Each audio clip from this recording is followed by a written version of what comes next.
চলে যাচ্ছি আজকের প্রথম ঘটনা। এটা একটা ইমেইল। আশা করছি ইমেইলটা আপনাদের অনেক ভালো লাগবে। যেভাবে আছে আমি সেভাবেই পড়ার চেষ্টা করছি। ওকে। আসসালামু আলাইকুম রাসেল ভাই, আশা করি সবাই আল্লাহর অশেষ রহমতে ভালো আছেন। আমার ঠিকানাটা দয়া করে বলবেন না। আমি রাব্বি। এরপরে তিনি ঠিকানা দিয়েছেন।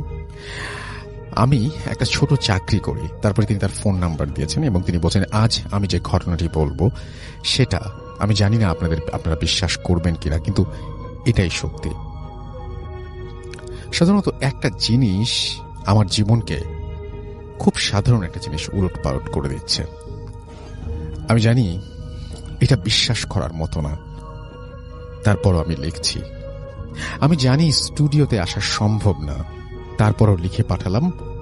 ভালো লাগলে পড়ে শোনাবেন। আমি সরাসরি ঘটনায় চলে যাই। আমি রাব্বি। আমার সাথে যখন থেকে এই ঘটনাটা শুরু হয় তখন আমি একটি হাফিজি মাদ্রাসায় পড়তাম। বিশেষ কারণে আমি সেই মাদ্রাসার নাম উল্লেখ করলাম না। আমি মাদ্রাসাতেই থাকতাম আর থেকে পড়াশোনা করতাম।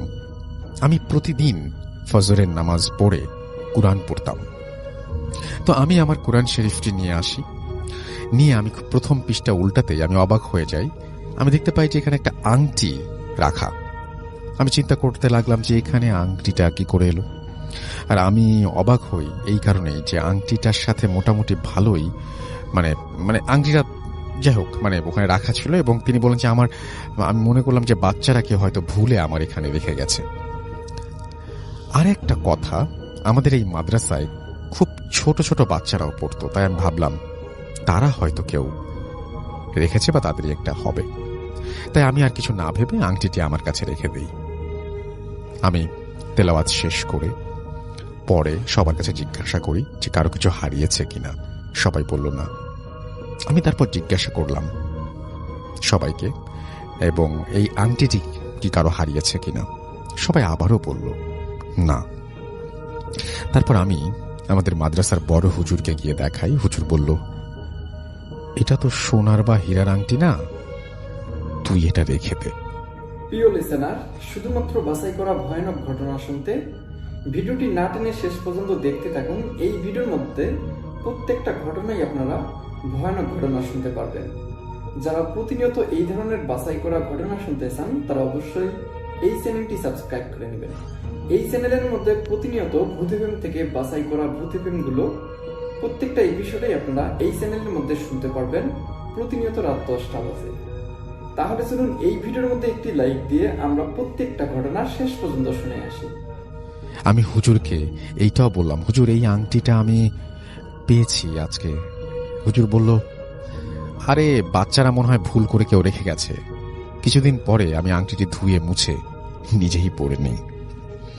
আর একটা কথা, যে কোনো আংটি আমার খুব ভালো লাগতো, আমি তার নিজেই কেন যে আংটিটা ভালো লাগতো আমি নিজে জানতাম না। তারপর যা হলো, পড়ার সাথে সাথে আমার মনে হলো আমাকে একটা ইলেকট্রিসিটি শরীরের ভেতর দিয়ে গেলে যেরকম হয়, শক খেলে যেরকম লাগে ঠিক সেইভাবে, এবং সেরকম একটা অনুভূতি হলো এবং ওর সাথে সাথে নিচে পড়ে যাই। আমি হাতের আংটিটা সঙ্গে সঙ্গে খুলে ফেলি। ফেলে দেওয়ার সাথে সাথে আমি অনুভব করতে লাগলাম যে আমার সারা শরীর বরফের মতো জমে যাচ্ছে। আমি আমার হাত পা কিছুই নাড়াতে পারছিলাম না। আর আমার দুই চোখ যেন কালো হয়ে যাচ্ছে। আমি কিছুই দেখতে পারছিলাম না। কিছুক্ষণ পরে অনুভব করতে পারলাম আমার সামনে কোনো একজন মানুষ এসে দাঁড়িয়ে আছে, বলছে, আংটিটি তুলে পড়ে নে।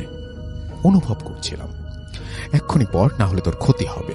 আমি আমার ভাষা হারিয়ে ফেললাম। আর আমি এই লোকটাকে ভালোভাবে দেখতেও পাচ্ছিলাম না। আমি শুধু ওই লোকটার পাই দেখছিলাম। আর আমার মনে হচ্ছিল তিনি একজন হুজুর। জানি না এভাবে কতক্ষণ বসেছিলাম। যখন আমার জ্ঞান আসে, আমি দেখি আমি আমার বেডে শুয়ে আছি। আমার চারপাশে আমার মাদ্রাসার বন্ধুরা দাঁড়িয়ে আছে। আমাদের মাদ্রাসার বড় হুজুর তিনিও আছেন। এবং আমাদের আমার হুজুর আমাকে প্রশ্ন করলো যে, রাব্বি কি হয়েছে? তুমি মসজিদের এখানে অনেকক্ষণ ধরে দাঁড়িয়ে আছো, আর কি যেন বলছিলে কাকে? আমি তোমাকে অনেক ডাকাডাকি করি, কিন্তু তুমি কিছু না বলছো না, তাই আমি তোমাকে অনেক কষ্ট করে তোমার বিছানায় তুলে নিয়ে আসি। হুজুর আমাকে বলল যে তুমি, তোমার শরীর কি ঠিক আছে, আর কার সাথে কি হচ্ছিল, কি বলছিল তুমি? আমি কিছু বলতেও পারছি না। হঠাৎ আমি আমার হাতের দিকে একটু লক্ষ্য করে দেখি, আমি অবাক হয়ে যাই, দেখি আংটিটা আমার হাতে এখনো পড়া। আমি আংটিটিকে ফেলে দিয়েছিলাম, তাহলে আবার কিভাবে হাতে চলে এলো? মনে তখন অনেক প্রশ্ন জাগতে লাগলো। আর ওই লোকটি কে ছিল যে আমাকে আংটি পরে যেতে বলল? তারপর আমি একটু অবাক হয়ে দেখি যে একজন অপরিচিত লোক আমার হুজুরের পিছনে দাঁড়িয়ে আছে। তা দেখে আমি অবাক হয়ে যাই। আমাকে সে ইশারা করে কিছু না বলার জন্য বলছে। ইশারায় চুপ চুপ চুপ 3 বার বলল। সে আমাকে ইশারা করছে, কিন্তু আমি আমার কানের কাছে স্পষ্ট সেটা শুনতে পাচ্ছি। আরো বলল, কাউকে কিছু বলবি না, বললে ক্ষতি হবে। আবারও বলল, ক্ষতি হবে। আমি আবার বরফের মতো জমে গেলাম। আমি কাউকে কিছু বলতে পারছি না, দেখাতেও পারছি না, বাঁ হাত পা নাড়াতেও পারছি না। আমি আমার চোখ বন্ধ করে আবার খুলি, দেখি ওই লোকটা আর নেই। হুজুর আমাকে আবার প্রশ্ন করলো, কি হয়েছে তোমার? উত্তরে আমি বলি, আমি বাড়ি যাব। এই দিন রাতে আমার সাথে যা ঘটে তা আমি আর একদিন পাঠাবো। পরের দিন হুজুর আমাকে বাড়ি পাঠিয়ে দেন। বাড়ি এসে শুরু হয় আমার জীবনের ঝড়। এবং এটা হচ্ছে যে এরকম যে আমাকে যদি কেউ মনে মনে কিছু বলে, তা আমি তার চোখের দিকে তাকিয়েই বুঝতে পারি। আর কেউ যদি আমাকে বা অন্য কাউকে মনে মনে কিছু বলে, তা আমি তার দিকে তাকিয়ে ভালোভাবে বুঝতে পারি। আমার মা বাবা আমার সামনে আমাকে কিছু বলতোই না, আড়ালে তারা বলতো, কিন্তু আমি তাদের চোখ দেখেই বুঝতে পারতাম যে ওরা আমাকে কি বলতে চায়। আমি তখনও আমার বাবা মাকে কিচ্ছু বলিনি। আমি আমার ধৈর্য হারিয়ে তারপর বাধ্য হই বলার জন্য। আমি জানতাম তারা বিশ্বাস করবেন না, তারপরে বলি কোনো না কোনোভাবে, তারা আমাদের আপন জন্য। তারপর আমি একদিন আমার বাবা মাকে সবকিছু খুলে বলি, এবং সেই যে কথা সেই কাজ। আমার বাবা মা আমাকে বলে যে ওর কি মাথায় সমস্যা আছে, তুই কি পাগল হয়ে গেছিস? আমার বাবা আমার মাকে বলে, তোমার ছেলে মাদ্রাসায় না যাওয়ার জন্য ফন্দি পেতেছে। আমার কথা কেউ বিশ্বাস করত না। আমি আমার বাবা মার সামনে একদিন তাদের মনের সব কথা বলে দেই। তারপর আমার বাবা অবাক হয়ে যায়। আমার বাবা আমাকে বলল, তুই কি করে জানলি? আমি বললাম, আমি এই আংটিটা পরলেই কেউ যেন সব বুঝতে পারি। তারপর আমার বাবা আমাকে একটা হুজুরের কাছে নিয়ে যায়। হুজুরকে আমি সবকিছু খুলে বলি। হুজুর শুনে বলে, আজকালকার দিনে এগুলো হয় নাকি? আচ্ছা ঠিক আছে, তোমার আংটিটা কোথায় দেখি। যেই আমি হুজুরকে আংটিটা দেখাতে যাব, দেখি আংটিটা আমার হাতে নেই। আমি অবাক হয়ে যাই। এই মাত্র আমি আংটিটা আমার হাতে দেখলাম, আর যেই না হুজুরকে দেখাতে যাব, দেখি আংটিটা আমার হাতে নেই। আমার বাবা আমাকে বলল, হারিয়ে ফেলেছিস নাকি? আমি মনে মনে ভাবতে লাগলাম যে এখানে যদি তাদেরকে এই কথা বলি, তারা আমার কথা বিশ্বাস করবে না, কিন্তু আমি মাত্র আংটিটা হাতে দেখেছি। আমার বাবা একটু বকাঝকা করে। হুজুর বলল, কই, কিছুই তো হয় নাই, এগুলো একটু ভয় পেয়েছো, ঠিক হয়ে যাবে ইনশাল্লাহ। আমি হুজুরের দিকে তাকিয়ে বুঝতে পারছি হুজুর কি ভাবছে বা কি বলতে চাইছে। হুজুর আমাকে বলল, তুমি একটু বাইরে যেয়ে দাঁড়াও। আমি বাইরে এসে দাঁড়াই। হুজুর আমার বাবার সাথে কি যেন বলল। কিছুক্ষণ পর আমার বাবা বেরিয়ে এসেছে। তখন আমি দেখি বাবার মুখে যেন ভয়ের ছাপ। আমি জানতাম হুজুর আমার বাবাকে বলেছিলেন। হুজুর বলেছিলেন, যত তাড়াতাড়ি সম্ভব তাকে বাড়ি থেকে অন্য কোথাও পাঠিয়ে দিন। কিন্তু আমার বাবা আমাকে পাঠায় না। আর আমাকে প্রতিদিন রাতে কেউ যেন এসে আমাকে বলল, পারলে মানুষের জন্য কিছু করিস। আমি বুঝতে পারলাম না কি করে মানুষের উপকার করব। আমি মনে মনে অনেক ভেঙে পড়েছিলাম। আর অজানা কিছু জিনিস আমি জানতে পারতাম, কিন্তু আমি কিছু করতে পারতাম না। তারপরে আমার বাবা মা বললেন, আমার মাদ্রাসায় তিনি আর পড়াশোনা করাবেন না। আমি বললাম যে আমি করব না। তারা বলল, কেন? আমি বললাম যে আমি আর কিছু বলিনি। তখন আমার বাবা মা আমাকে অনেক বকাঝকা করেন এবং বলেন যে আমি এখন বুঝেছি আংটি টাংটি এইগুলো সব বানানো কথা, আমি তাও কিছু বলিনি। তারপর থেকে আমার বাবা মা আমাকে বিশ্বাস করতো না, তারা ভাবতো আমি মিথ্যা কথা বলি। আমি আমার বাবা মাকে অনেকবার বলেছি যে এটা আমার জীবনে অনেক কিছু হচ্ছে আমার জীবনে, কিন্তু আমার বাবা মা কোনো কথাই বিশ্বাস করতো না। একদিন আমার খুব রাগ হয়, রাগ হয়ে আমার উপর খুব রেগে যান এবং তিনি আমার হাতের আংটিটি খুলে আমাদের পুকুরে ফেলে দেন। তার পরের দিন সকালে আমি ঘুম থেকে উঠে দেখি আংটিটা আবার আমার হাতে পড়ানো। আমি সাথে সাথে আমার বাবাকে এবং মাকে দেখাই। তারা এবার উঠে দেখে এবং তারা আমাকে কিছু বলেনি। আমার বাবা এবার আমাকে একজন কবিরাজের কাছে নিয়ে যান। আমার বাবা আমাকে যখন কবিরাজের কাছে যাই আমি তার সাথে, এবং আমি কবিরাজকে সব খুলে বলি। কবিরাজ ওই একই কথা বলল। আংটিটা দেখি, আমি আবার আমার আংটিটা অবাক হয়ে দেখি যে আমার হাতে নেই। আমার বাবা এবার আমাকে কিছু বলেনি। এই কবিরাজও ওই একই কথা বলল। আমি বুঝতে পারছি যে আমার ওকে যত তাড়াতাড়ি সম্ভব বাড়ি থেকে কোথাও পাঠিয়ে দিন।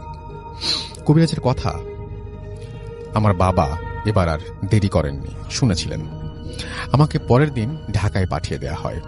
আমি আমার বড় ভাইয়ের বাসায় কিছুদিন থাকি, তারপর ঢাকায় একটি চাকরি পাই একটি অফিসে, আর আমাকে অফিসেই থাকতে হবে। আমি চাকরিটি ভালোভাবে করতে থাকি। একদিন আমরা সবাই অফিস থেকে পিকনিকে যাচ্ছি সিলেটে। অনেক ঘোরাঘুরি করে যেদিন ঢাকায় ফিরছিলাম সেদিন আমার হাতে আংটিটি আর নেই। আমি মনে মনে খুশি হই যে আল্লাহ মনে হয় আমাকে বাঁচিয়েছে। আমি ঢাকায় এসে আমার বাবা মাকে জানাই, তারাও খুশি হয়। তারপর 4-5 মাস আমার সাথে আর কোনো কিছু হয়নি। আমি মনে মনে ভাবছিলাম যে আমার মনে হয় কিছু হবে না, আর কিছু হবে না। আমি অবাক হয়ে যাই সেদিনের কথা ভাবলে। সেদিন ছিল শুক্রবার। আমি নামাজ শেষে বাসায় এসে ভাত রান্না করি। আর একটা কথা, আমি অফিসে যেহেতু থাকতাম, আমি নিজেই রান্না করতাম, আর আমার সাথে কেউ থাকতো না।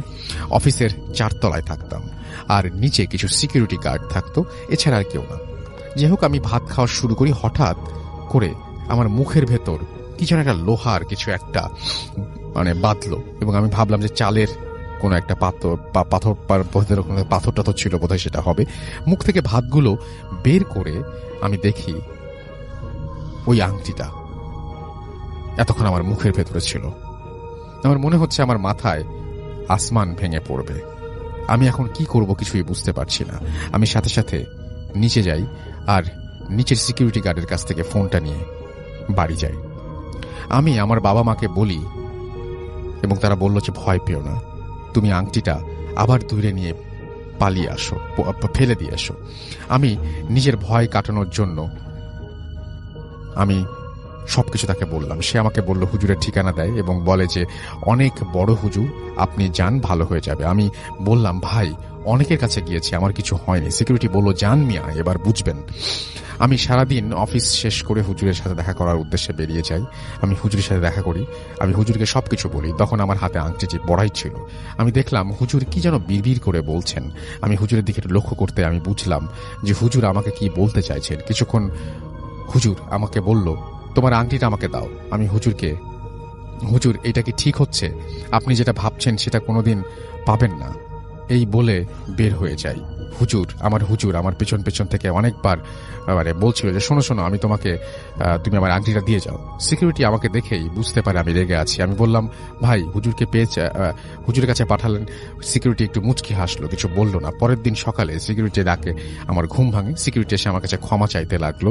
আমি বুঝতে পারিনি যে সে কেন ক্ষমা চাইছে। তারপরেও আমি তাকে বললাম, কি হয়েছে? সিকিউরিটি বলল, ভাই আমি আপনাকে যে হুজুরের কাছে পাঠিয়েছি, সেদিন রাত্রে খুব খারাপ স্বপ্ন দেখি। কেউ একজন আমাকে বলছে যে সব হারাবি।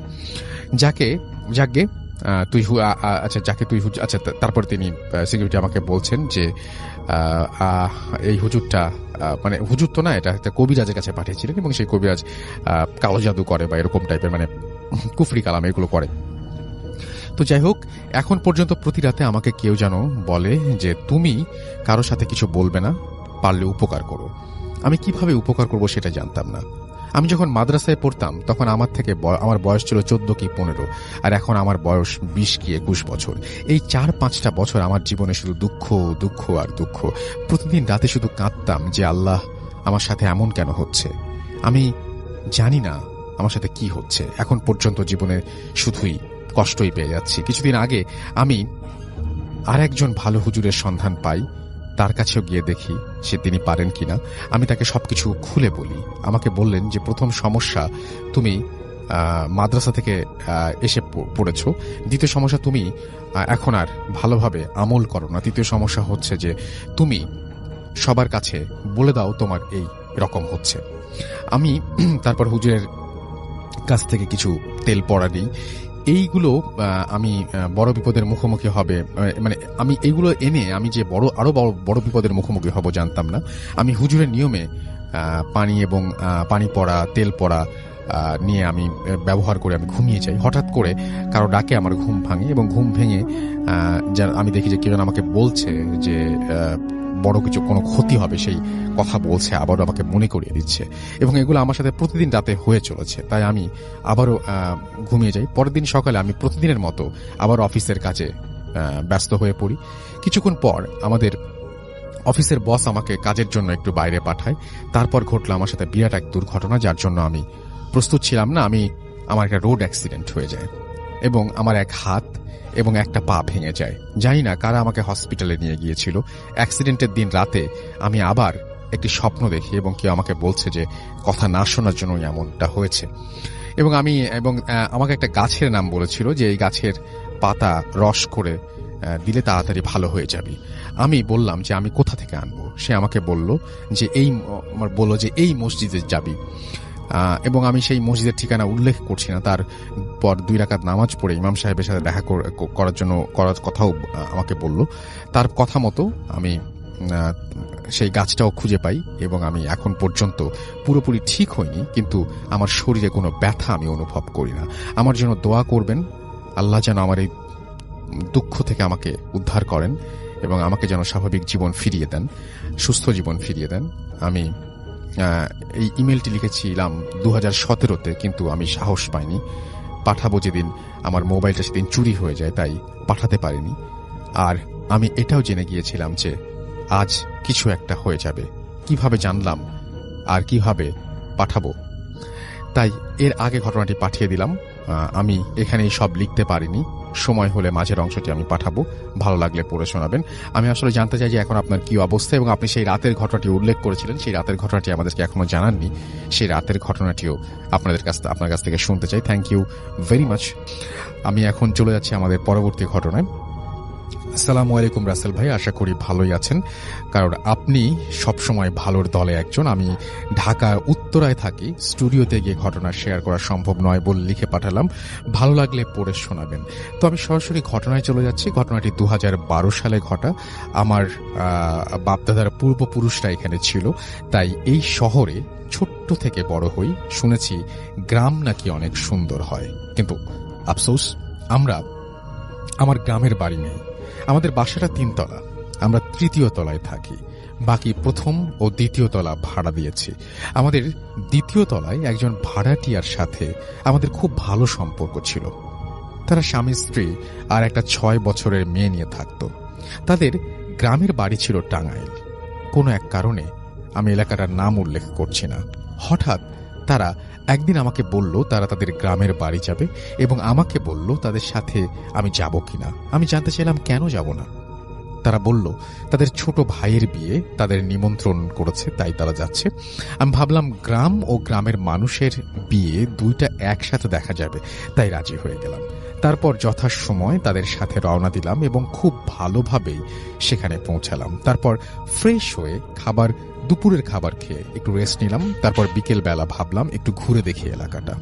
যেই ভাবা সেই কাজ, বেরিয়ে পড়লাম ঘুরতে। গরমের সময় গ্রামটায় ঘুরতে বেশ ভালোই লাগছিল, তবে কিছুটা অবাক হচ্ছি, কারণ এলাকায় অনেকটা গাছ, 1টা থেকে 2টা সাইনবোর্ড লাগানো, আর তাতে মানুষের নাম ও তারিখ লেখা। ভাবলাম হয়তো গাছগুলোর মালিকের নাম। যাই হোক, আমি ঘুরতে লাগলাম। একটু পর একটা নদীর তীরে দাঁড়িয়ে মুগ্ধ হয়ে দেখছি। তারপর ফিরে এলাম বাসায়। তাদের বাড়ির পাশে একটা বাসার পেছনের উঠোনে একটা মাচা ছিল, সেখানে গিয়ে বসলাম। এলাকার সব জায়গা থেকে এই জায়গাটা মনে হলো একটু বেশি ঠান্ডা আর একটু বেশি বাতাস।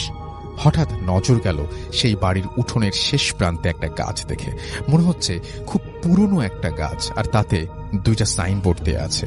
আমি গাছটির সামনে গিয়ে ভালো করে বোঝার চেষ্টা করছি এটা কি গাছ। হঠাৎ আমাদের ভাড়াটিয়ার ছোট ভাই এসে বলল, এখানে কি করেন? এটা ভালো জায়গা না, চলেন বাসায় যাই। আমি কৌতূহল নিয়ে জিজ্ঞেস করলাম, সামনের ওই বড় গাছটা কি গাছ? ওইটা বকুল গাছ। আমি অবাক হয়ে গিয়েছি এবং অবাক হয়ে দেখছি গাছটা, কারণ এত বড় বকুল ফুলের গাছ আমি এর আগে কখনোই দেখিনি। যাই হোক, আমি আর সেই ভাই চলে এলাম বাসায়। সন্ধ্যায় হালকা নাস্তা করার পর আবার সেই মাচায় গিয়ে বসলাম, কারণ গরমের মধ্যে এই জায়গাটা অনেক ঠান্ডা, খুব ভালোই লাগছে। বসে বসে মোবাইলে ভিডিও গান দেখছি আর কি। হঠাৎ হালকা একটা গরম বাতাস আমার বুকে পড়ল, যেমন আমার মুখের সামনে যদি কেউ এসে নিঃশ্বাস ফেললে যেমন হয় ঠিক তেমন। পরপর 3 বার এমন হলো। আমি একটু অবাক হলাম, তারপর ভাবলাম হয়তো আমার নিঃশ্বাস আমার গায়ে লাগায় আমি চমকে গেছি, এই বলে একটু হাসলাম। কিন্তু তার কিছুক্ষণ পর আমি পানি পড়ার শব্দ পেলাম।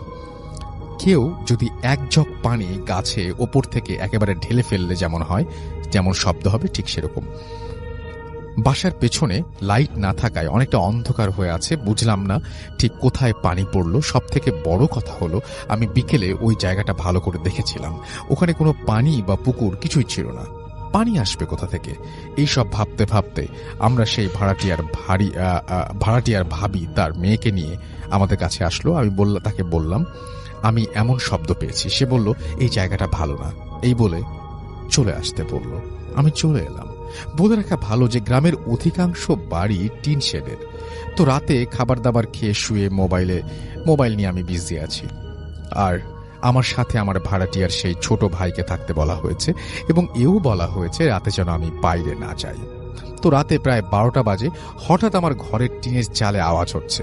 যদি কোনো বাঁশঝাড় থেকে কোনো বাঁশের আগা টিনের চালে লেগে থাকে আর বাতাসের নোট থাকে, তাহলে যেমন আওয়াজ হবে ঠিক সেরকম আওয়াজ হচ্ছে।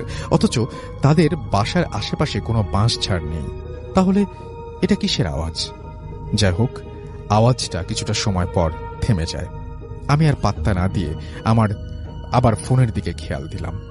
রাত 1টা দিকে আমি মোবাইল রেখে ওয়াশরুমে যাব বলে সেই ভাইকে ডাক দিলাম এবং তার সাথে ওয়াশরুমে গেলাম। একটু পরে বাড়ি থেকে বেরিয়ে দেখলাম সেই ভাইটার চেহারায় ভয়ের ছাপ। আমি জিজ্ঞেস করলাম কি হয়েছে? সে বলল কিচ্ছু না, জলদি ঘরে চলেন। আমি তার সাথে ঘরে গিয়ে জিজ্ঞেস করলাম কি হয়েছে বলেন, আপনি ভয় পেলেন কিভাবে? সে বলল কিছু না। আমি জোর করে অনুরোধ করার পরেও সে কিছু বলল না। অতঃপর শুয়ে পড়লাম। সকালে ঘুম থেকে উঠে দেখি সবাই অনেক আগেই উঠে পড়েছে। আমি বাইরে বেরিয়ে দেখি সবাই চুপচাপ। আমি আর কিছু জিজ্ঞেস করিনি, যদিও আমার মনে একটু খটকা থেকেই গেছে।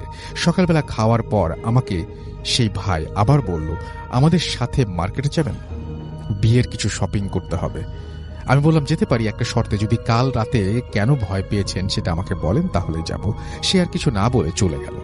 আমি কিছুটা মন খারাপ করলাম দেখে সে আবার এসে বলল রাতে বলবো, তুমি সাবধানে থেকো, এই বলে চলে গেল। আমিও সেই অপেক্ষায় ছিলাম। সবাই চলে যাওয়ার পর বাসায় চাচি, ভাবি আর তার মেয়ে আছে। আমি গিয়ে চাচির সাথে কথা বলতে শুরু করলাম। চাচি আমাকে বলল আজ তুমি কোথাও ঘুরতে চেও না? আমি বললাম কেন চাচি? সে বলল এই এলাকাটা তেমন ভালো না, তাছাড়া তুমি এখানে নতুন, পরে কিছু হলে তোমার ফ্যামিলির লোকজনদের খারাপ লাগবে। আমি বললাম এখানে কি ডাকাতি বা গাছ নিয়ে মারামারি হয় নাকি? কারণ অনেক গাছে দেখলাম মালিকের নাম লেখা। চাচি কিছুক্ষণ চুপ থেকে বলল ওগুলো মালিকের নাম নয়। আমি অবাক হয়ে জিজ্ঞেস করলাম তাহলে ওগুলো কার নাম? চাচি বলল আমাদের এলাকায় প্রায় রাতেই মানুষ নিখোঁজ হয়, তাদের পরের দিন সকালেই তাদের লাশ পাওয়া যায়। কোনো না কোনো এক গাছের ডালে ফাঁস লেগে ঝুলে আছে, কিন্তু কেন বা কিভাবে মারা যায় তা কেউ জানে না। আর এমনটা বেশি হওয়ায় লাশের ডেড বডিটা বা লাশের যেখানে মারা গেছে সেই জায়গাটা মনে রাখার জন্য সেই গাছে তার নাম ও মারা যাওয়ার তারিখ লিখে সাইনবোর্ড দিয়ে রাখে। আমি অবাক হয়ে জিজ্ঞেস করলাম, তাহলে পাশের বাসার পেছনে সেই বকুল গাছটা ওখানে? এটুকু বলতেই চাচি আমাকে থামিয়ে দিয়ে বলতে লাগলেন, ওই বাসায় 3 ভাই ছিল, তার মধ্যে বড় 2 জন ওই গাছেই মারা যায়। তারপর চাচি হলুদ বাটার কাজে লেগে যান, কারণ আগামীকাল সেই ভাইয়ের গায়ে হলুদ ছিল। আমি এই কথাগুলো ভাবতে ভাবতে সেই বকুল গাছের কাছে যাই আর অবাক হয়ে দেখতে থাকি গাছটার দিকে।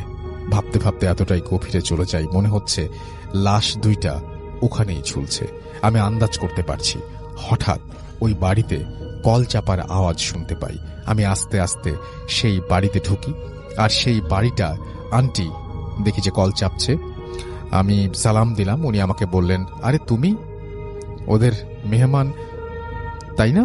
আমি বললাম জি, সম্মতি দিলাম। উনি বললেন, বসো। তো তুমি কি মনে করে আমাদের বাড়িতে? আমি বললাম, এমনি একটু হাঁটছি, আসলে চেয়েছিলাম একটু ঘুরবো, কিন্তু চাচি যেতে মানা করলো, বলল এলাকাটা ভালো না, তাই আপনার সাথে গল্প করতে আসলাম। তারপর আমি আন্টিকে আমতামতা করে বললাম, আন্টি আপনার বড় ছেলে মারা যায় কিভাবে? বলে আমি আন্টির দিকে তাকিয়ে বুঝলাম অনেক বড় ভুল একটা প্রশ্ন করে ফেলেছি। আন্টি কিছুক্ষণ আমার দিকে তাকিয়ে থেকে বলতে লাগলেন, আমি আন্টির কথা স্বরূপ লিখছি, জানি না কি থেকে কি হয়ে গেল। বিকেলে ছেলেটা আমার বাজারে গেল, আর ফিরে এলো না। রাতে অনেকক্ষণ অপেক্ষা করার পর অবশেষে ওর বাবাকে বলি ছেলের খোঁজ নিতে। তার বাবা তাড়াতাড়ি বাজারে গিয়ে তার বন্ধুর দোকানে গিয়ে তার ছেলের খোঁজ নেন, কিন্তু ওর বন্ধুরা বলল সে তো অনেক আগেই বাজার থেকে বাসার দিকে রওনা দিয়েছে, এখনো বাসায় যায় নাই। আঙ্কেল বললেন, না, তাই তো আমি বাজারে এলাম। তারপর তার বন্ধুরা মিলে অনেক খোঁজাখুঁজি করলো, কিন্তু পেল না।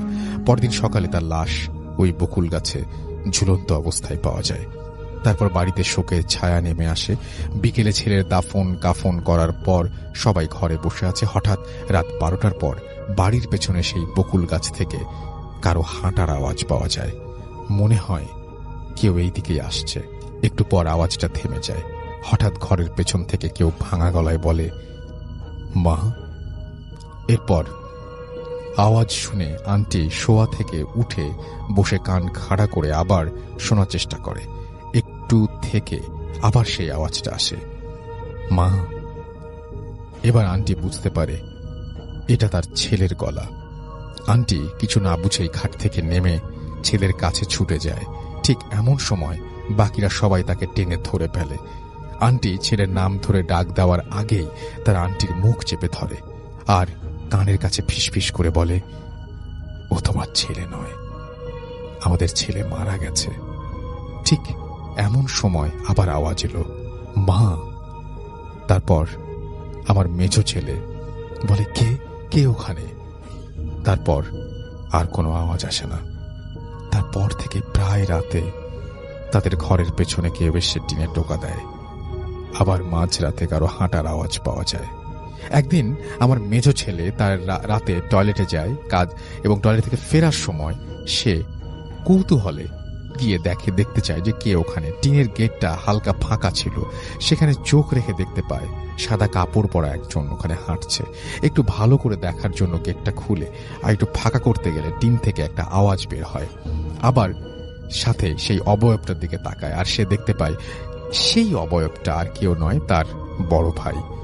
এইটুকু দেখে সে সেন্সলেস হয়ে যায়।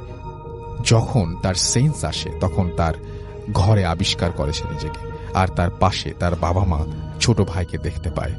তারপর সে সেন্সলেস হওয়ার কারণ জানতে চাইলে রাতের সব ঘটনা খুলে বলে। তারপর সবাই চিন্তায় পড়ে যায়, যাকে কিছুদিন আগে কবর দিয়ে আসলাম সে কিভাবে বাড়ির পেছনে হাঁটাহাঁটি করবে। কেউ কেউ বলে এটা খারাপ জিন। তারপর তার কিছু আগে আন্টির মেজো ছেলে বন্ধুদের সাথে আড্ডা দিতে থাকে এবং ফিরে আসে না। অনেক খোঁজাখুঁজির পর তাকে পাওয়া যায়।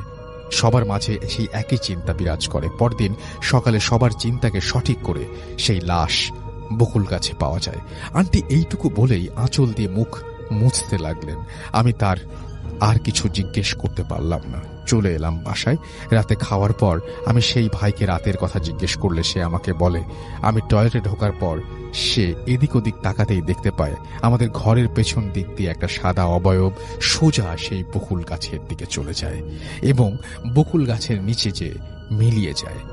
এটা দেখে সে খুব ভয় পায়, আর সে ভালো করেই জানে বকুল গাছের নিচে রাতে কে হাঁটে।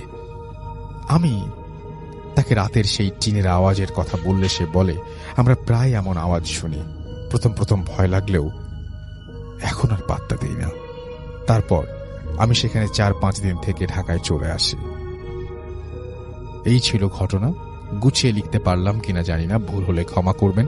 আর ঘটনাটা ভালো লাগলে পড়ে শোনাবেন। আমার ঘটনা ও লেখাগুলো ভালো লাগলে আমাকে জানাবেন, তাহলে উৎসাহের সাথে আরও ঘটনা লিখে পাঠাবো। আমার কাছে আমার নানুকে নিয়ে জিন সম্পর্কে বেশ কিছু ঘটনা আছে। ভূত এফএম দীর্ঘজীবী হোক। আমার নাম ও ঠিকানা গোপন রাখার অনুরোধ করছি। ওকে, আমি পড়লাম না। Thank you very much. একজন বোটম্যান মানে মাঝি এই স্টোরিটি আমাদের সাথে শেয়ার করেছিল। এই স্টোরিটি ওই মাঝিকে বলেছিল তার দাদা যখন ছোট ছিল তখন তিনি এই বিষয়টি দেখেছিলেন এবং খুব চমৎকারভাবে বিষয়টি বর্ণনা করেছিলেন। তিনি যেভাবে বর্ণনা করেছিলেন তার নাতির কাছে বা এই বোটম্যানের কাছে, এবং এই বোটম্যান আমাদেরকে যেভাবে বলেছে, আমি চেষ্টা করছি সেভাবে আপনাদের সামনে উপস্থাপন করার জন্য। ঘটনাটি অনেক আগের।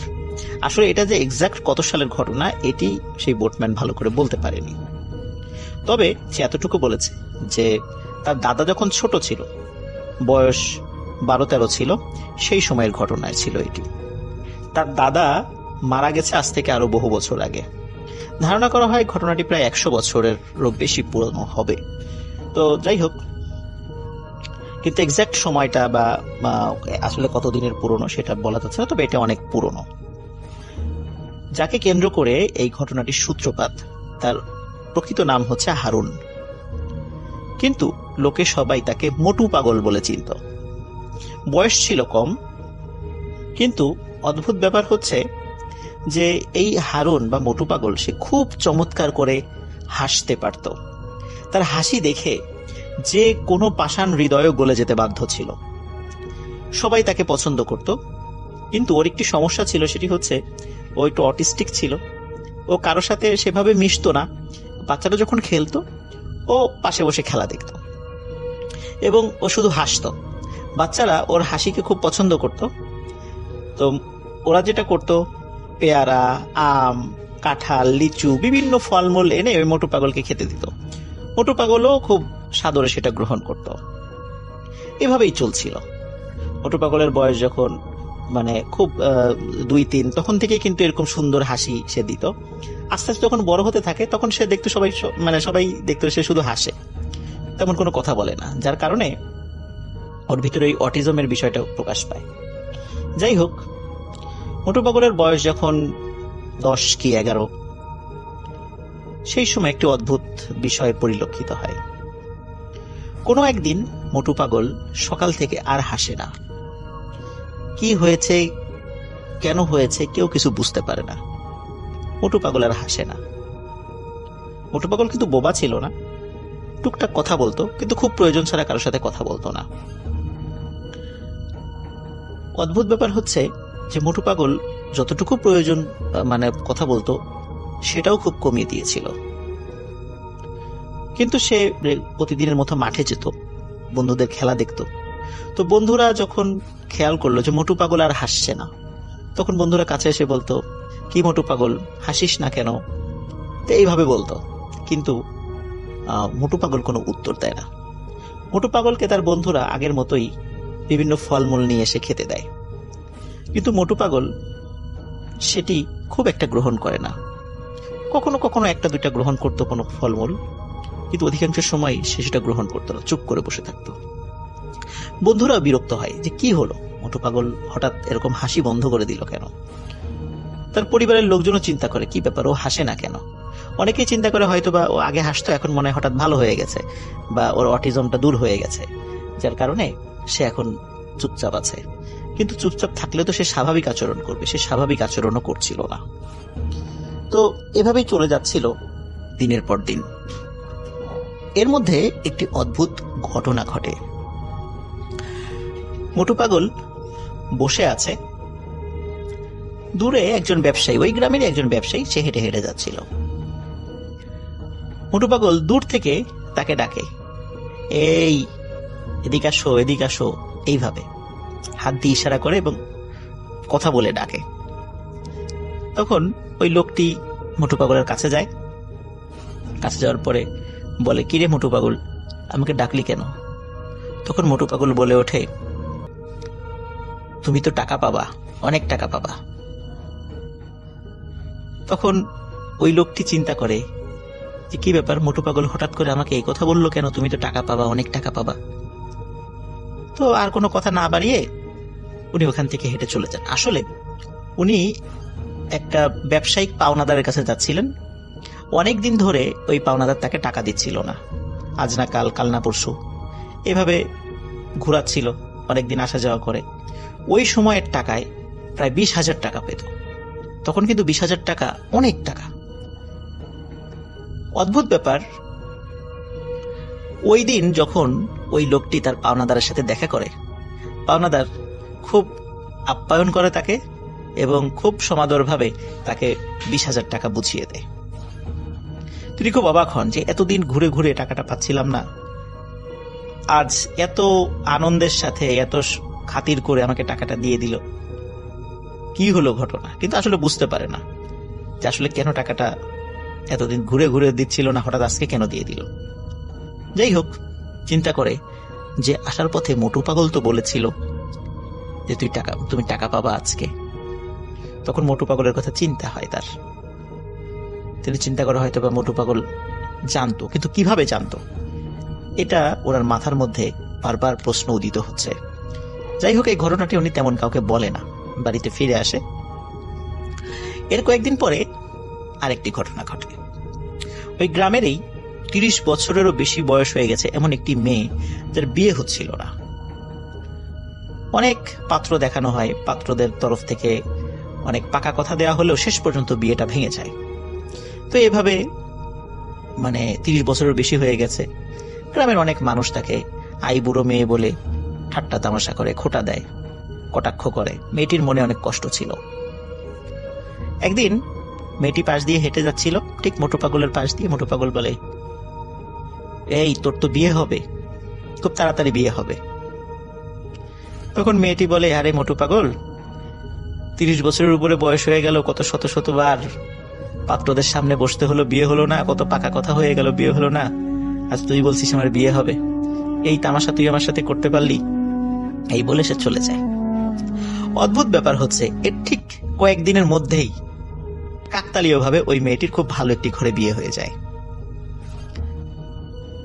এরপরে ওই মেয়েটি পরিবারকে বলে যে কিছুদিন আগে মোটু পাগল আমাকে এটি বলেছিল। তো পরিবারের লোক চিন্তা করে যে কি ব্যাপার, মোটু পাগল আগে হাসতো, এখন হাসে না, চুপ করে বসে থাকে, কারোর সাথে তেমন কথাও বলে না। তো হঠাৎ আমার মেয়েকে ডেকে বলল, বিশেষ করে ওই মেয়ের পরিবার মা বাবা চিন্তা করছে, আমার মেয়েকে ডেকে বলল যে তোর বিয়ে হবে, যারা এতদিনে বিয়ে হচ্ছিল না, হঠাৎ করে কয়েকদিনের মধ্যে হয়ে গেল। তাহলে মোটু পাগল কি ভিন্ন জগতে চলে যাচ্ছে, বা ওর উপর কি কোনো কিছু ভর করেছে? আসলে আনন্দের অতিসাহ্যে তার পিতামাতা অন্য কাউকে আসলে এই বিষয়টি বলতে ভুলেই যায়, কারণ এতদিন পর তার মেয়ের বিয়ে হচ্ছে, এটা খুবই আনন্দের একটা বিষয় ছিল। পরপর দুটি ভালো ঘটনার পরে ঘটে যায় একটি দুর্ঘটনা। মোটু পাগল প্রতিদিনের মতো বিকালে মাঠের পাশে বসে আছে, তার বন্ধুরা খেলছে, সে চুপ করে বসে আছে। একটা লোক বাজার থেকে ফিরে মাঠের পাশ দিয়ে যাচ্ছিল। তো বাজার যখন সে ফিরছিল ওখান দিয়ে, হঠাৎ করে মোটু পাগলের দিকে তার চোখাচোখি হয়। তো মোটু পাগল ইশারা করে হাত দিয়ে তাকে ডাকতে থাকে, কোনো কথা বলে না, ডাকতে থাকে। লোকটি কাছে আসে। কাছে আসার পর মোটু পাগল 2 হাত বাড়িয়ে দেয়, তার মানে হচ্ছে মোটু পাগলকে জড়িয়ে ধরতে বলছে। আসলে উনিও কিন্তু মোটু পাগলকে ভালোই জানতো, কারণ মোটু পাগল যখন হাসতো খুব ভালো লাগতো তার কাছেও। তো তিনি বলে, কিরে মোটু, তুই কি আমাকে জড়িয়ে ধরতে চাস? আয় কাছে আয়। তখন উনিও মোটু পাগলের কাছে যায়। মোটু পাগল মাটিতে বসা অবস্থায় হাত বাড়িয়েছিল, সে মাটি থেকে উঠে দাঁড়ায়, উঠে দাঁড়িয়ে লোকটির কাছে যায়। কাছে দাঁড়িয়ে জড়িয়ে ধরে। তখন লোকটি বলে, কিরে মোটু, তুই আমাকে এত জোরে জড়িয়ে ধরেছিস কেন? আমাকে ছাড়। এখানে একটা বিষয় বলে রাখি যে মোটু পাগলের নাম মোটু হয়েছে কারণ হচ্ছে ওর স্বাস্থ্য অনেক ভালো ছিল, যার কারণে ওকে সবাই মোটু পাগল বলতো। তো যাই হোক, ওই লোকটি বলছে যে কিরে, তুই আমাকে এত জোরে জোরে জড়িয়ে ধরেছিস কেন? আমাকে ছাড়। কিন্তু মোটু পাগল ছাড়ে না। মাত্র অল্প কিছু সময়ের মধ্যে লোকটি অনুধাবন করলো মোটু পাগল তাকে এত জোরে জড়িয়ে ধরে রেখেছে যে তার নিঃশ্বাস বন্ধ হয়ে যাচ্ছে এবং তার কোমরের হাড় ভেঙে যাচ্ছে। কারণ মোটু পাগল যেহেতু ছোট মানুষ ছিল আর ওই লোকটি তো বড় মানুষ ছিল, তো মোটু পাগল যখন জড়িয়ে ধরেছে তার কোমর পেঁচিয়ে হাত জড়িয়ে ধরেছে আর কি, হাত দিয়ে। তখন ওই লোকটির মনে হচ্ছিল তার কোমরের হাড় ভেঙে যাবে। লোকটি চিৎকার করতে থাকে। তা আশেপাশের বাচ্চারা খেলাধুলা করছিল, তারা দেখে যে মোটু পাগল জড়িয়ে ধরে রেখেছে, ওই বাচ্চাটি ওই লোকটি চিৎকার করছে। তো বিষয়টা সবাই হাস্যকর বিষয় হিসাবে চিন্তা করে যে কি ব্যাপার, একটা বাচ্চা ছেলে তাকে জড়িয়ে ধরে রেখেছে আর ওই লোকটি চিৎকার চেঁচামেচি করছে। কিন্তু কিছু সময় পরে যখন দেখা যায় ওই লোকটির কান দিয়ে, নাক দিয়ে, মুখ দিয়ে রক্ত বের হচ্ছে, তখন মানুষ বুঝতে পারে যে কি ব্যাপার, এমনটা হচ্ছে কেন। তখন ওই বাচ্চারা সহ আশেপাশে যারা কিছু বড় মানুষ ছিল তারা দৌড়ে যায়। 4-5 জন মানুষ মিলে কোনোভাবেই মোটু পাগলের হাত ছাড়াতে পারছিল না ওই লোকটির কোমর থেকে। অনেক কষ্টে মোটু পাগলের হাত ছাড়ানো হয়। আর ওই সময় মোটু পাগলের মুখে বেশ কিছুদিন পরে অদ্ভুত হাসি দেখা যায়, কিন্তু সেই হাসিটি আগের মতো সুন্দর নিষ্পাপ ছিল না। সেই হাসিটি ছিল ভয়াবহ রকমের বিভৎস। মানুষ বুঝতে পারে না যে কেন হঠাৎ মোটু পাগল এভাবে আক্রমণ করলো ওই মানুষটিকে।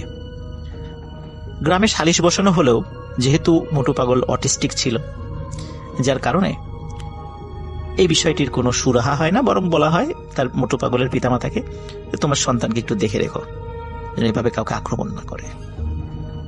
এই ঘটনার পর থেকে মোটু পাগল আস্তে আস্তে শুকিয়ে যাচ্ছিল। সে আগের মতো সে মোটা ছিল না, আস্তে আস্তে শুকিয়ে যাচ্ছে, চেহারাও আস্তে আস্তে কেমন যেন বিভৎস হয়ে যাচ্ছে। এর মধ্যে এক অদ্ভুত ঘটনা ঘটে। টাঙ্গুয়ার হাওরে তখন বর্ষাকাল নেমে এসেছে, চারিদিকে থই থই পানি। আর এই থই থই পানিতে টাঙ্গুয়ার হাওরের যতগুলো গ্রাম রয়েছে সেই গ্রামের মানুষরা প্রত্যেকে মাছ ধরে।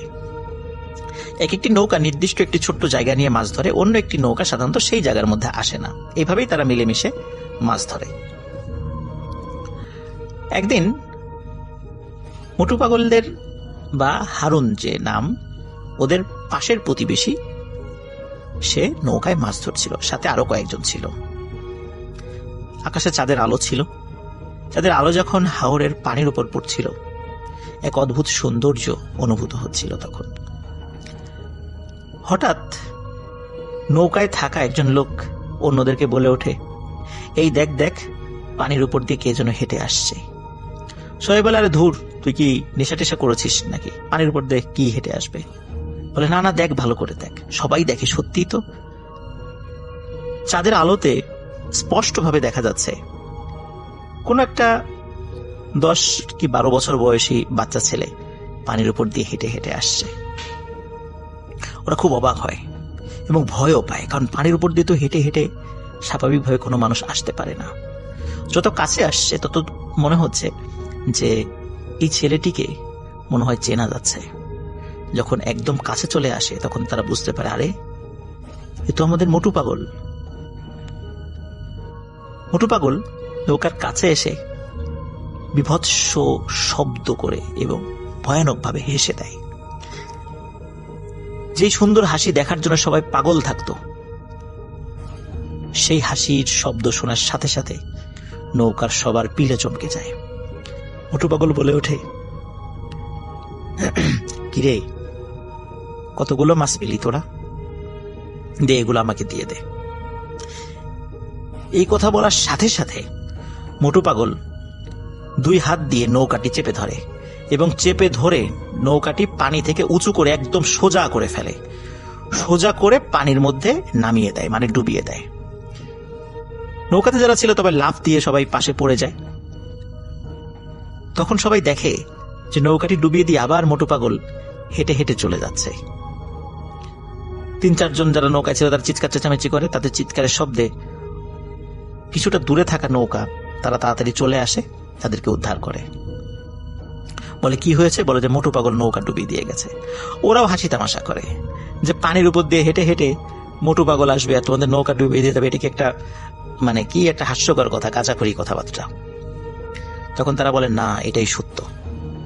কিন্তু অদ্ভুত ব্যাপার হলো, মোটু পাগল যেদিক দিয়ে হেঁটে এসেছিল তার আশপাশ দিয়েও কিন্তু অনেকগুলো নৌকা ছিল, কিন্তু তারা কেউই কিন্তু মোটু পাগলকে দেখেনি, আসতেও দেখেনি, যেতেও দেখেনি। এই ঘটনা যখন ঘটে তার পরের দিন সকালবেলা ওই মানুষগুলো মোটু পাগলের বাড়িতে যায়, তার পিতামাতাকে বলে মোটু পাগল এই ঘটনা ঘটিয়েছে। কিন্তু মোটু পাগলের বাবা বলে, আমার সন্তানকে তো আমরা ঘরের মধ্যেই রেখেছিলাম, ও তো বাইরে বের হয় নাই রাতের বেলা, তোমরা ভুল করেছো, অথবা আমার ছেলের বিরুদ্ধে তোমরা অপবাদ দিচ্ছ। যাই হোক, তারা তখন মোটু পাগলের বাড়ি থেকে চলে আসে। এরও 2-3 দিন পর আরেকটি ঘটনা ঘটে, প্রায় সেম ঘটনা। একটি নৌকায় থাকা কয়েকজন লোক দেখছে যে পানির উপর দিয়ে কেউ হেঁটে আসছে, চাঁদের আলোতে স্পষ্টভাবে দেখা যাচ্ছিল। এই হেঁটে আসতে আসতে যখন কাছে চলে আসে তখন সবাই বুঝতে পারে যে হেঁটে আসা এই ছেলেটি আর কেউ নয়, এটি মোটু পাগল, বা যার নাম হারুন। সে এসে কোনো ধরনের কথাবার্তা না বলেই 2 হাতে নৌকাটিকে মাথার উপরে তুলে নেয় এবং মাথার উপরে তুলে নিয়ে নৌকাটিকে চতুর্দিকে ঘোরাতে থাকে। উপরে বসে থাকা মানুষজন ছিটকে নিচে পড়ে যায়, মাছ টাছ যা ধরা হয়েছিল সেগুলো ছিটকে পড়ে যায়। আর ওই মোটু পাগল বিভৎস শব্দে হাসতে থাকে এবং ওই নৌকা যখন হাত দিয়ে ঘোরাচ্ছিল একটা সময় নৌকাটিকে দূরে ছুঁড়ে ফেলে দেয়, তারপর আবার হাঁটতে হাঁটতে চলে যায়। ওদের চিৎকারে অন্য নৌকাগুলো কাছে চলে আসে, তাদেরকে উদ্ধার করে, কিন্তু ওরাও পানির উপর দিয়ে হেঁটে আসা কাউকে দেখেনি, আসতেও দেখেনি, যেতেও দেখেনি। একই ঘটনা আর একবার ঘটে, 3-3 বার ঘটনা ঘটে। তখন গ্রামে আবারও সালিশ বসে। সালিশ বসার পর যখন এই বিষয়টি বলা হয় তখন আসলে এটির বিচার কি, কারণ এর তো প্রমাণ নাই, কেউ দেখেনি, শুধু নৌকা যারা ছিল তারাই দেখেছে। মোটু পাগলের পিতামাতা বিষয়টি অস্বীকার করে, কিন্তু তারাও কিছুটা অস্বাভাবিকতা বুঝতে পারছিল মোটু পাগলের আচার আচরণে, কিন্তু তারা কাউকে সেগুলো বলেনি। টাঙ্গুয়ার হাওরের যে রূপনগর যে জায়গাটি আছে ওই দিক দিয়ে ময়মনসিংহ জায়গাটা, বা ময়মনসিংহ বর্তমান যে ময়মনসিংহ জেলাটা, এটি অনেক কাছে হয়। তখন তার পিতামাতা ময়মনসিংহে নিয়ে যায়। ওই সময় কিন্তু এরকম ডাক্তার ছিল না, ভালো একটি কবিরাজের সন্ধান পায়, সেই কবিরাজের কাছে নিয়ে যায়। তো কবিরাজ তার পিতামাতাকে বলে, অনেক দেরি হয়ে গেছে, তোমার ছেলেকে আর ধরে রাখতে পারবা না, ওকে ওরা নিয়ে যাবে এবং নিয়ে যাবেই, আর কখনো ফেরত দেবে না। বলে কারা নিয়ে যাবে? তখন বলে যে ওর উপর এক অশুভ শক্তি ভর করেছে, ওর সুন্দর হাসি দেখে এই অশুভ শক্তি পাগল হয়ে গেছে এবং ওকে নিয়ে যাবে। যেদিন থেকে অশুভ শক্তি ওর উপর ভর করেছে সেদিন থেকে মোটু পাগল আর হাসে না এবং আস্তে আস্তে চিকন হয়ে যাচ্ছে, মানে শরীর স্বাস্থ্য ভেঙে যাচ্ছে, ওর ভিতরে অস্বাভাবিকতা লক্ষ্য করা যাচ্ছে। এটি হচ্ছে এই অশুভ শক্তির প্রভাবে হচ্ছে, সুতরাং এটি ওকে নিয়ে যাবেই, তোমরা ধরে রাখতে পারবে না। এই কথা শোনার পরে তার বাবা মা অনেক ভেঙে পড়ে, কিন্তু সন্তান তো, এই কবিরাজের কথা তারা বিশ্বাস করতে চায় না। বেশ কিছু পীরের কাছে নিয়ে যায়, বেশ কিছু ওঝার কাছে নিয়ে যাওয়া হয়, তারা সবাই ঝাড়ফুঁক করে, দোয়া তাবিজ দেয়। একদিন রাতে মোটু পাগল ঘুমিয়েছিল। মোটু পাগলের কিন্তু আরো ভাই বোন ছিল, একই সাথে ঘুমাতো তারা। হঠাৎ গভীর রাতে ওর সাথে থাকা যে ভাই বোনেরা ছিল ঘুমিয়েছিল, তাদের চিৎকারে বাড়ির সবাই জেগে ওঠে। বাবা মা যখন ওদের রুমে যায়, গিয়ে বলে কি হয়েছে, বলে যে হারুন ভাই তো নাই, হারুন ভাই কোথায় গেল? ওরা বলে যে ঘরের মধ্যে অদ্ভুত একটা শব্দ শুনেছিল, তারপর থেকে আর হারুনকে পাওয়া যাচ্ছে না। সবাই চিন্তা করে হয়তো বা কোনো ওয়াশরুমে গেছে বা অন্য কোনো কারণে বাইরে যেতে পারে, যেহেতু গ্রামের ওয়াশরুমগুলো ঘরের বাইরে থাকে। খোঁজা হয়, অনেক খোঁজা হয়, হারিকেন দিয়ে, মশাল দিয়ে সারা রাত ধরে চতুর্দিকে খোঁজানো হয় মানুষদেরকে দিয়ে। মোটু পাগল বা হারুনকে আর কোথাও পাওয়া যায় না। কেউ কেউ ধারণা করেছিল হয়তো বা পানিতে ডুবে গেছে কিনা। আশেপাশে আসলে হাওর এলাকা, অনেক পানি চারদিকে, কোথায় খুঁজবে? চিন্তা করছে হয়তো বা ডুবে গেছে, লাশ ভেসে উঠবে, না, লাশও পাওয়া যায়নি। মোটু পাগলের আর কোনো সন্ধান মেলেনি। কোথায় গেছে, কারা নিয়ে গেছে, কেমন আছে, আর জানা যায়নি। আমাকে সেই বোটম্যান বলেছে যে মুক্তিযুদ্ধের আগে ওই পরিবার সুনামগঞ্জের শাল্লা উপজেলার দিকে চলে আসে এবং তারপর থেকে তাদের কোনো খোঁজ খবর আর কেউ জানে না। আছে হয়তোবা তারা শাল্লাতে আছে, খোঁজ নিলে পাওয়া যেতেও পারে। সবাইকে পাওয়া গেলেও ওই মোটু পাগল আর হারুনকে আর পাওয়া যাবে না, কারণ তাকে কেউ নিয়ে গেছে। কোথায় নিয়ে গেছে, মোটু পাগল কেমন আছে আমরা জানি না, হয়তোবা জানতেও পারবো না কোনোদিন। এটি ছিল ঘটনা। আসসালামু আলাইকুম প্রিয় রাসেল ভাই, আশা করি ভালোই আছেন আর আপনি সর্বদা আল্লাহর রহমতে ভালোর দলেই থাকেন। আমি জোবায়েদ হোসাইন ইতালির মিলান সিটি থেকে লিখছি। আমি এখানে একটি মিনি মার্কেট চালাই। কর্মসুবাদে আমার মিনি মার্কেটটি যে অ্যাপার্টমেন্টে রয়েছে তার ওপরে লোকদের সাথে স্বাভাবিকভাবেই বেশ ভালো রিলেশন।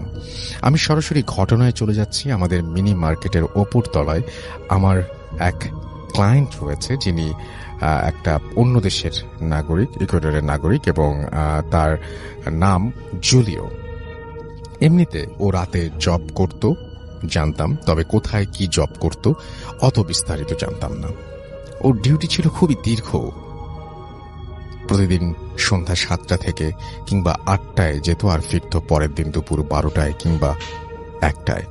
ও কাজে যাবার সময় আমার মিনি মার্কেট থেকে কোমল পানীয়, জুস কিংবা অন্য সফট ড্রিঙ্কস কিনে নিয়ে যেত। গত সপ্তাহে একদিন কাজ থেকে ফিরে জুস কিনে বাসায় ফেরার সময় ওর সাথে থাকা ব্যাগটি আমার ক্যাশের সামনে ভুল করে রেখে যায়।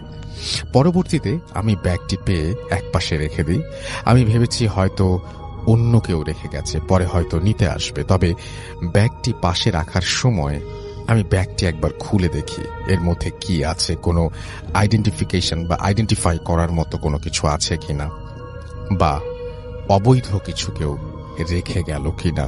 এসব ভেবে খুলে দেখি জামা কাপড় আর একটা তসবির মতো, ঠিক তসবি না, হিন্দুদের পৈতার মতো ক্রস চিহ্নের লোহার একটা বস্তু।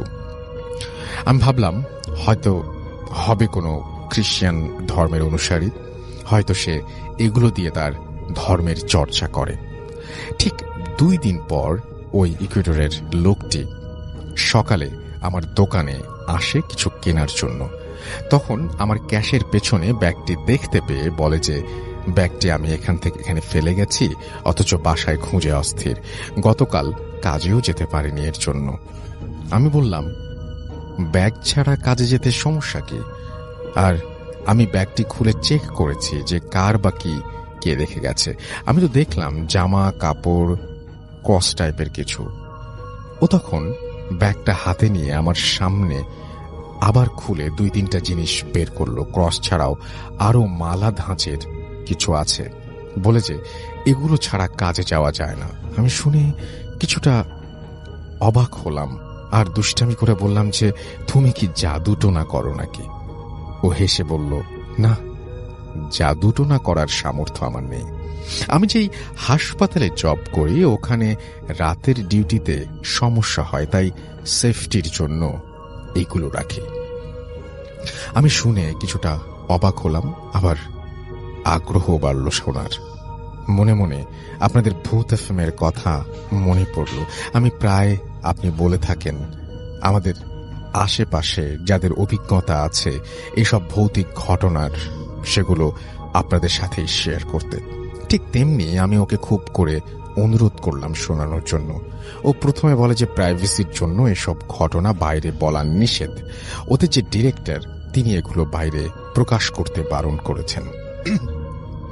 আমিও নাছোড়বান্দা, খুব খুব করে অনুরোধ করায় ভালো সম্পর্ক থাকার কারণে আমাকে বলতে রাজি হলো। আমি মূল ঘটনায় যাচ্ছি। এটি মিলানের বেরগামো শহরের একটি হাসপাতাল। আপনি স্থানটি উল্লেখ করবেন না অনুগ্রহ করে। আমি করে ফেলেছি কারণ আপনি আগে লিখেছেন, এই কথাটা আগে লিখতে হবে যে এটা উল্লেখ করা যাবে না, তাহলে পরের অংশটুকু উল্লেখ করতাম না। ওর ভাষ্যমতে ওই হাসপাতালে সাধারণত যারা কোমায় চলে যায় কিংবা মৃত্যুর দিনক্ষণ সন্নিকটে এসেছে, অর্থাৎ যারা ডাক্তারের চিকিৎসায় নিয়ন্ত্রণের বাইরে চলে যায়, তাদের জন্যই ব্যবস্থা। জুলিও আমায় বলল যে প্রথম প্রথম বেশ কিছুদিন কাজ খুঁজেছি, কিন্তু আমার জন্য দুষ্কর হয়ে যায়। প্রায় দীর্ঘ 7-8 মাস পর 2017 ফেব্রুয়ারির দিকে হাসপাতালে একটা জব পেয়ে আমি বেশ আনন্দিত ছিলাম। আমার কাজ ছিল রোগীদের রুমে গিয়ে চেক করা, ময়লা আবর্জনা পরিষ্কার, কোন রোগী মারা গেলে তাকে ডোম ঘরে নিয়ে যাওয়া। আমি শুনেছিলাম যে আমার স্থানে যে কাজ করত তাকে বহিষ্কার করা হয়েছে, তবে কি কারণে হয়েছে জানতাম না। চাকরির প্রথম 2 সপ্তাহ আমার দিনের ডিউটি ছিল, তৃতীয় সপ্তাহ থেকে আমার রাতে ডিউটি পড়ে। আমার এক কলিগ রাতে আমায় বলল যে রাত 1টার পর একটু সতর্ক থাকতে এবং এক কলিগ আর এক কলিগের নজরের আওতায় থাকতে। আমি শুনে ভাবলাম হয়তো কাজে কেউ ফাঁকি দেয় কিনা সেটা নিয়ন্ত্রণ করার জন্য এই ব্যবস্থা। আমি মনে মনে ভাবলাম আমার যে কাজ সে আমি কেউ দখল দেখলেও করবে, আবার না দেখলেও করব। আর হাসপাতালে তো সিসি ক্যামেরা আছেই, তাই অনর্থক কোনো নজরের বিষয়টাকে আমি কেয়ার করলাম না। আমি রুম ক্লিন করে এগোচ্ছি। এমন সময় আমাদের ঝাড়ু বালতি যেখানে রাখি, মনে হলো কালো জামা পরা একটা মানুষ ঢুকলো সেখানে। আমি সোজা গিয়ে ডানে মুখ ঘোরানোর সময় মনে হলো যে কেউ ঢুকেছে। আমাদের স্টাফ সকলেই আকাশি রঙের পোশাক পরা। আমি ভাবলাম যে আবছা আলোতে রাতে আকাশি রঙের পোশাক আমার কাছে কালো লেগেছে, তাই অতটা চিন্তিত ছিলাম না। আমি বাকি কাজ করতে করতে ওই রুমে প্রবেশ করলাম। হয়তো আমার ধারণা ছিল আমার কোনো কলিগকে দেখতে পাবো। আমি দরজা খুলে লাইট সুইচ টিপলাম, কিন্তু আলো জ্বলে না। কিন্তু করিডোরের আলোতে কিছুটা দেখা যায় ভেতরে, অনুমান করার মতো আলো। আমি বালতিগুলো ভরে রাখতে আমার কাছে ভীষণ এক ঠান্ডা অনুভব হলো। আমি ভাবলাম হয়তো যে কোনো বাতাস প্রবেশ করলো, কিন্তু ঠান্ডায় আমার নাক মুখ কাঁপুনি দিয়ে আমার শরীরের অন্যরকম অনুভূতি যেটা বোঝাতে পারবো না। আমি কিছুক্ষণ স্থির হয়ে দাঁড়িয়েছিলাম আর ভাবছিলাম যে এটা স্বাভাবিক কোনো বাতাস না। আমার তখন স্পষ্ট মনে আছে যে আমার ঠিক পেছনে দরজা, যেখান দিয়ে করিডোরের আলো আসছিল, কিন্তু ফিল হচ্ছিল যেন রুমে কোনো দরজা নেই। আমি যেদিকেই ঘুরি হাত দিলে কেবল দেয়াল স্পর্শ লাগে, আর দরজা ঠিক আমার পেছনে। আমি প্রায় 4 দিকেই ঘুরছি, একই অবস্থা, দরজা ঠিক আমার পেছনে। আমি টেনশন আর ভয় মিলিয়ে বসে পড়লাম ফ্লোরে। এমন সময় আমার 2 জন কলিগ একসাথেই এসে রুমের দরজা খুলে লাইট জ্বালায়, আর আমাকে তারা নাকি ফ্লোরে বসে দুলতে দেখেছিল। জুলিও আমাকে আমার দোকানে বসে কেমন করে দুলছিল সেটা অভিনয় করে দেখালো, ঠিক যেভাবে মাদ্রাসার ছাত্ররা পড়ার সময় দোলে। এরপর কলিগ আমাকে তুলে আরেকটা রুমে গিয়ে তৎক্ষণাৎ কিছু বলেনি, শুধু বলল, তোমাকে না সবসময় কারো চোখের সামনে থাকতে বলেছিলাম, একা একা কি করছো এখানে, এখন কি একটু ঠিক আছো? আমি মনে মনে বললাম যে না, যদি বলি চাকরিটায় আনফিট বলে ডিসমিস করে দেয় কিনা। বললাম হ্যাঁ ঠিক আছি, গায়ে একটু জ্বর জ্বর ভাব, তাই হয়তো পড়ে গেছি। আমার ওই ঠান্ডা বাতাসটাকে মনে হয়েছিল জ্বর হবার পূর্বে মানুষের একটু ঠান্ডা আর কাঁপুনি দেয়। আমার কলিগরা কপালে হাত দিয়ে বলল, কই না তো, হয়তো ক্লান্ত, যাও আমাদের রেস্ট রুমে একটু জিরিয়ে নাও। এরপর আমাকে 2 দিনের বিশ্রাম দেয়া হয়। তখন অবধি আমাকে কেউ জানায়নি যে ওখানে সমস্যা হয়। 2 দিন পর যখন আবার ওখানে যাই, আমি দিনের বেলা বাসা থেকে ঘুমিয়ে সুন্দর প্রিপারেশন নিয়ে গিয়েছি যে নতুন জব যদি সমস্যা হয়। ওই দিন ও আমায় বলল যে রাতে সতর্ক থেকো, কারো চোখে চোখে থেকো। আমি ভাবলাম মৃত্যুশায়ী অথবা একদম মুমূর্ষু রোগী থাকে, তাই হয়তো এমন কিছু বলছে। কখন কোন বেডে ইমার্জেন্সি দরকার পড়ে তাই হয়তো এই ব্যবস্থা।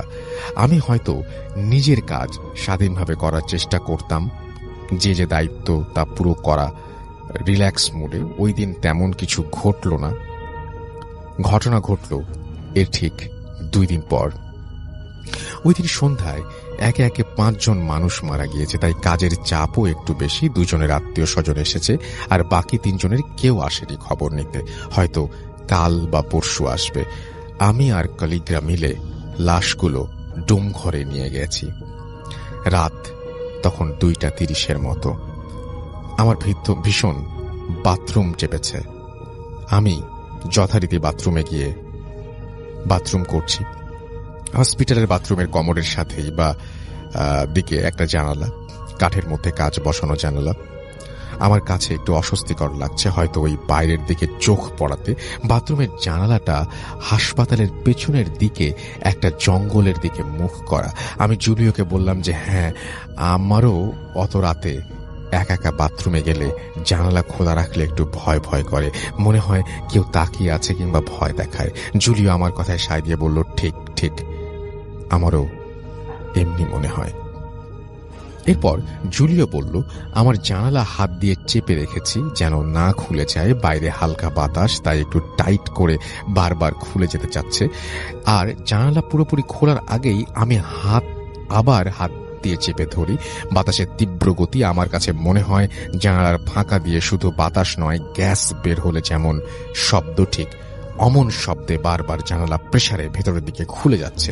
আমি নিজেকে একটু রিল্যাক্স ভাবে থাকার জন্য হালকা উঁচু হয়ে ছিটকিনিটা লাগিয়ে দিই। এমন সময় বাইরে কারো প্রেজেন্স আমি ফিল করি। জানালার কাঁচ ছিল কিছুটা ঘোলাটে, ট্রান্সপারেন্ট টাইপের। কারো মুখ এবং নাক কাচের সাথে লাগিয়ে রেখে থাপ্পড় দিচ্ছে জানালার কাছে, আর ভয়ঙ্কর স্বরে একটা চিৎকার। আমার কাছে মনে হলো যেন জানালার ছিটকিনি লাগানোতে ওই জিনিসটা খুব খুশি হয়নি, আমাকে ভয় দেখাতে পারছে না। আমি ওই জানালার জিনিসটার চিৎকার শুনে প্রচন্ড ভয়ে আমার কলিগদের ডাকার জন্য বা বাঁচাও বলে চিৎকার দেওয়ার জন্য চেষ্টা করছি, কিন্তু আমার কাছে মনে হচ্ছে যেন আমি বোবা। শুধু আর্তনাদ জনিত শব্দ বের হয় গলা দিয়ে, কিন্তু বোঝার মতো কোনো শব্দ বের হচ্ছে না। আমি ওই জিনিসটা কাচের সাথে মুখ চাপ দিয়ে রেখেছেই এবং সরানোর জন্য আমি যেই না থাপ্পড় দিচ্ছে আর গোঙানির মতো চিৎকার করছে। আমি প্রচন্ড ঘেমে আধা টয়লেটরত অবস্থায় ওখান থেকে লাফ দিয়ে দূরে সরে যাই। আমি জানালার দিকে তাকিয়ে যখন দেখতে পেলাম ওটা বাম দিকে আস্তে আস্তে চিৎকার করতে করতে সরে পড়ল। আমার বাথরুমের দরজায় আমার কলিগরা আমায় ডাকছে আর বলছে যে আমি কি ভেতরে, আমি কি ঠিক আছি। আমি নিজেকে পরিষ্কার করে চোখ মুখে পানি দিয়ে বের হলাম, আর বাইরে এসে তাদের কথা শুনছি যে 5-6 মিনিট ধরে আমি ভেতরে অদ্ভুত শব্দ করছি। তারা আমাকে ডাকছে, কিন্তু আমি কোনো উত্তর না দিয়ে কেবলই শব্দ করে যাচ্ছি।